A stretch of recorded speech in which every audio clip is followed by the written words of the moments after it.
Halo Sobat Pendapat Masyarakat, sebelum kalian nonton jangan lupa di like, komen, share dan subscribe. Agar tidak ketinggalan video terbarunya. Terima kasih. Kamu. Oh, itu kamu sih Kak. Kenapa gue yang kena sih? Jebakan gue sendiri. Kecewa deh. Sikile mambu Sikile mambu. Astagfirullahaladzim. Gini ya, idol tuh ya. Mulutnya gak terlatih ya? Oh, harus terlatih. Kan terlatih di bidang nyanyi aja. Kalau komunikasi tuh emang kurang gitu kayaknya. Penyanyi Keisa Lefronga telah menjadi sorotan, usai podcastnya bersama Marlo Randi Ernesto Noya, viral. Seperti diketahui, pelantun tak ingin usai itu dihujat, karena sikapnya saat tampil sebagai bintang tamu di podcast, dinilai minim attitude. Beberapa potongan video yang menunjukkan Keisa Lefronga saat berbincang dengan Marlo pun ramai dibagikan. Pada sebuah video, terlihat Keisa Lefronga tak pernah serius menjawab pertanyaan Marlo. Bahkan Keisa Lefronga tampak jelas, menunjukkan sikap yang seolah tidak menghargai Marlo sebagai host.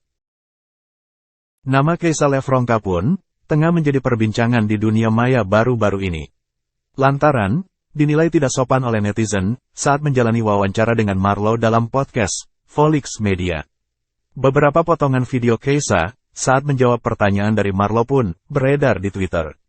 Salah satunya, saat Keisa yang ingin langsung pulang tanpa closing. Lalu ada pula, saat Keisa yang tak serius menjawab pertanyaan-pertanyaan dari Marlo. Kini akun Instagram milik Keisa Lefronga, yang memiliki jumlah pengikut 2 juta lebih, telah menghilang.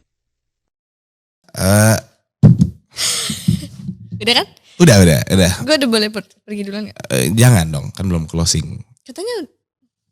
Boleh, silakan. Makasih Keisha. Makasih.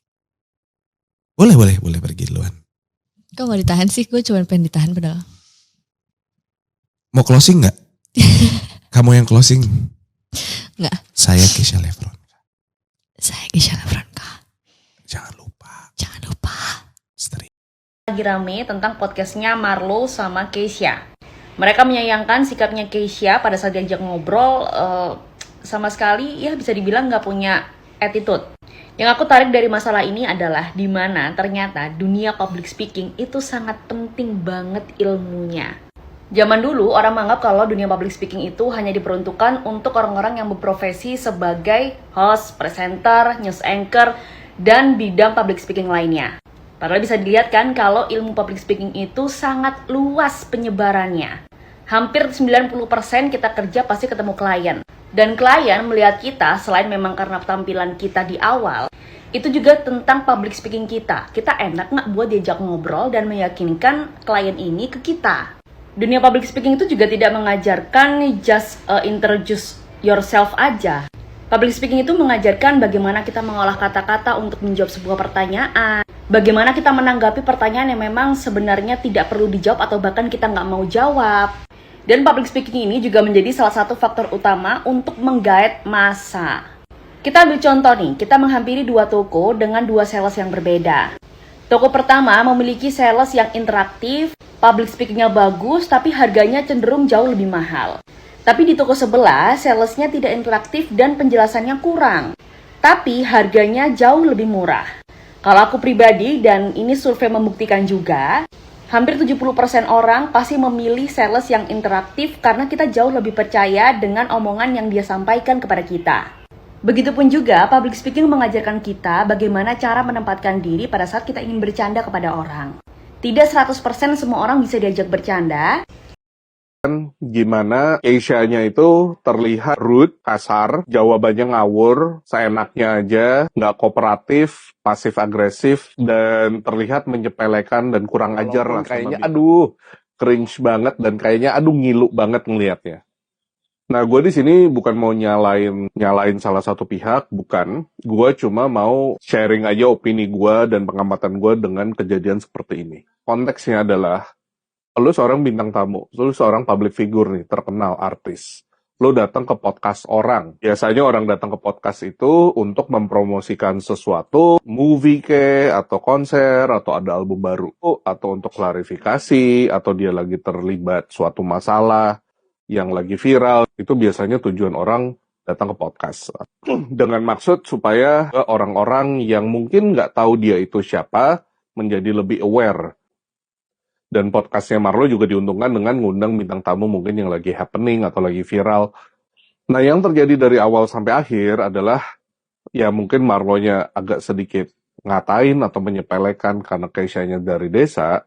Cuma yang menurut gua sangat sayang dilakukan oleh Keisha atau belum mampu atau belum tertraining dengan baik adalah cara menghadapi pertanyaan atau situasi yang mungkin dia awkward. There are many ways di kesempatan di podcast itu di mana dia itu bisa memperbaiki situasi.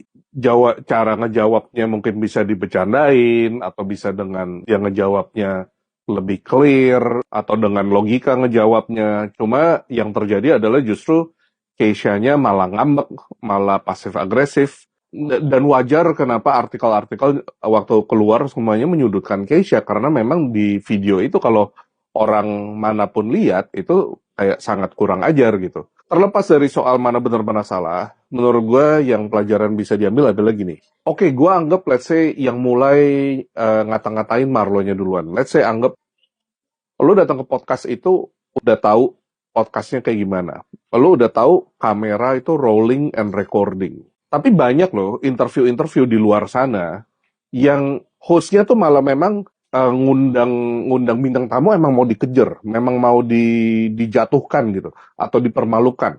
Memang tujuannya untuk itu. Kalau menurut gue, Volix ini enggak, sama sekali nggak ada maksud untuk itu. Ya, yang interview juga ngeselin sih, nggak bisa. Harus tahu handling media. Artinya berhadapan dengan orang-orang media. Entah itu TV, entah itu radio, entah diwawancara dalam bentuk podcast, atau diwawancara dalam bentuk apapun di sosial media. Yang namanya media is media. Artinya orang media itu harus jadi partner dalam karir seorang artis. Nggak bisa kita belagu sama orang media. No. Karena yang membesarkan nama kita juga media, termasuk undangan-undangan podcast itu. Jadi undangan podcast itu 50-50. Podcastnya naik, artisnya juga naik namanya. Belajar ya nak, nama pelajarannya handling media. Terima kasih sudah menonton. Jangan lupa like, komen, subscribe, share dan aktifkan loncengnya. Agar tidak ketinggalan video terbarunya.